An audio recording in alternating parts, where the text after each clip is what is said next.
Welcome to the Happiness Podcast. I'm Dr. Robert Puff. Probably the most prevalent question that I get asked as a clinical psychologist working with individuals for over 30 years now is, why is this happening to me? It's a normal human response to pain. We all do it. When we lose our jobs that we've been devoted to, worked hard at, and stayed at for over 20 years, we're going to ask, why is this happening to me? When someone we so deeply loved cared for us, we cared for them. We have so many beautiful memories together, even children. And now they're leaving. We ask ourselves, why is this happening to me? But there's two words in that phrase that lead to a dead end. It's, why me? This is a closed door because it's looking for blame outside or inside, but doesn't offer a path forward. But what if we shifted this question? We pivot to the concept of the student mindset. Here we ask, what is this teaching me? With this very simple question, what is this teaching me? We turn the pain into a curriculum for our growth. There's a trap for the why me question. It's a victim mindset. Within the psychology of victimhood, when we ask why, we are often unconsciously seeking to confirm that the universe is unfair or that we are unlucky. Haven't we all known someone whose credo is, life sucks, then we die? It may add some levity to life, but in truth, some people deeply believe this. It's all about losing agency. As long as we are the victims of agency, we are powerless to change this horrific event, and instead we wait for the world to change for us. Then it creates this horrible loop of suffering. Why me creates resistance. And as the saying goes, pain is inevitable, suffering is optional. Resistance creates the suffering. We so badly want the world to change, but truthfully, the real change needs to come from us. But when we fight life, we are going to suffer. There are hundreds, thousands, sometimes millions of events that lead up to what we're going through right now. We can't, and no one can control them all, but we can shift the way we see them, the way we interact with them, the way we respond to them. Let me now share 3 giants in history who made this shift. Nelson Mandela, the prominent leader that freed South Africa from the oppressive political structure of apartheid, was in prison because of his beliefs for 27 years, much of it in a tiny cell on Robben Island. What would you and I do if someone imprisoned us for trying to make other people's lives better? Mandela, instead of asking, why me, he asked, how can I use this time? He learned Afrikaans, the language of his oppressors, so he could eventually negotiate peace in South Africa, which he did do after 27 years of imprisonment. He beautifully said, I never lose. I either win or learn. He turned oppression into lessons of patience. And then there's Thomas Edison, whose lesson was detachment. At 67, his massive laboratory complex burnt to the ground, destroying years of work. If this happened to us, what would we do? We might scream out, why me, God? But as he was watching the flames, he didn't cry, why me? He told his son, go get your mother and all of her friends. They'll never see a fire like this again. And then later he said, all our mistakes are burnt up. Thank God we can start anew. And then there's the most beautiful soul of Viktor Frankl, who learned lessons of meaning. He was stripped of everything in a Nazi prison camp.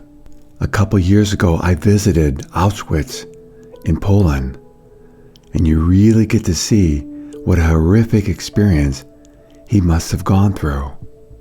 Frankl knew they could take away his liberty, which they did, but they could not take away his freedom to choose his response. He actually viewed his suffering as a psychological experiment that he had to survive to teach the world about meaning. His beautiful and wise mantra that he created while he was in the Nazi prison camp was, when we are no longer able to change a situation, we are challenged to change ourselves. How do we do this? How do we, when we, perhaps right now, are going through such a difficult time that is just overwhelming us, how do we turn this into, what is this teaching me? The growth mindset. This shift comes from seeing life as a school. Here's the shift. While we're on Earth School, we begin to see every difficult person or situation as a teacher specifically assigned to us. Not, why is this happening to me? Why is life doing this to me? Instead, what is this teaching me? What am I here to learn? Can you just feel the shift in energy? The energy changes from a heavy, helpless, to an active, curious. We become a detective in our own lives. It's a shift from why me to what now. For example, the why me.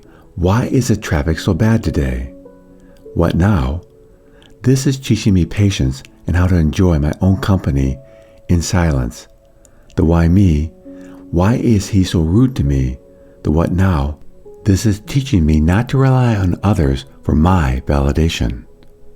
And I want to share some good news about developing the growth mindset.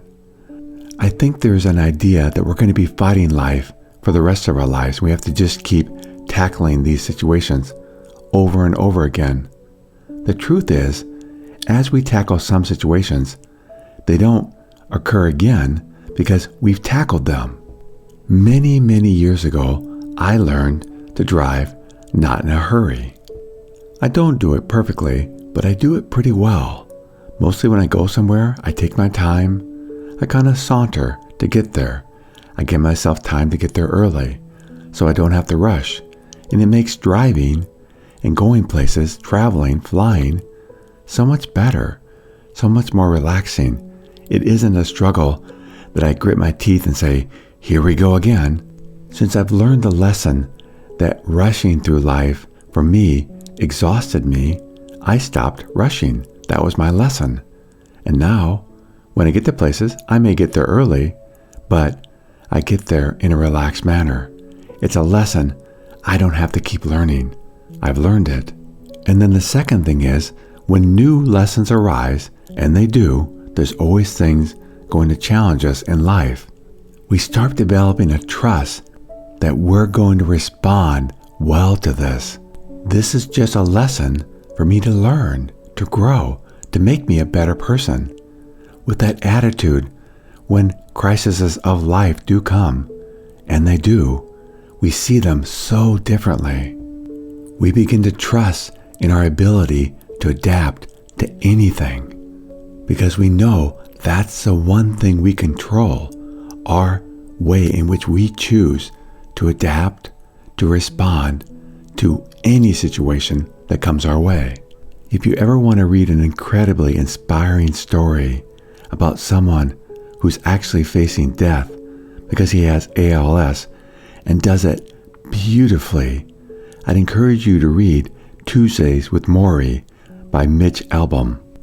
Morrie was a successful college professor who slowly died from ALS. One of the most memorable and beautiful parts of the book for me was when Morrie reached a point, and he knew it was coming, where someone was going to have to wipe his own butt. But he did it beautifully, even with humor. The one thing I've learned in life, again, working with so many people that struggle, is that we can overcome anything. If our goal is, what is this teaching me? And seeing life as a school, and we're a top student. Not because we're gifted, not because we're born with it, but because we've decided to work hard. And the number one thing we work at, no matter what life is throwing at us right now, is, what is this teaching me? So how do we do this? There are 3 actionable steps that we take to shift from why me to what is this teaching me. Step 1 is catch the complaint. We have to be aware in the moment that we slipped into why me. We're looking for feelings of self-pity. This is the trigger of why me. Step 2 is we hit the pause button. We stop the mental spiral and we take a breath. And then step 3 is we ask the magic questions like, what skill is this situation forcing me to develop? Patience, courage, forgiveness? Where in my life was I asleep and this woke me up? And then perhaps a very deep question we can ask ourselves is, if I chose this experience for my own growth, why have I chosen it?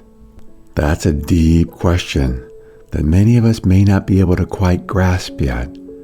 But if we begin to see that life is our school and we have chosen to learn things, then it shifts and we become the student instead of the victim.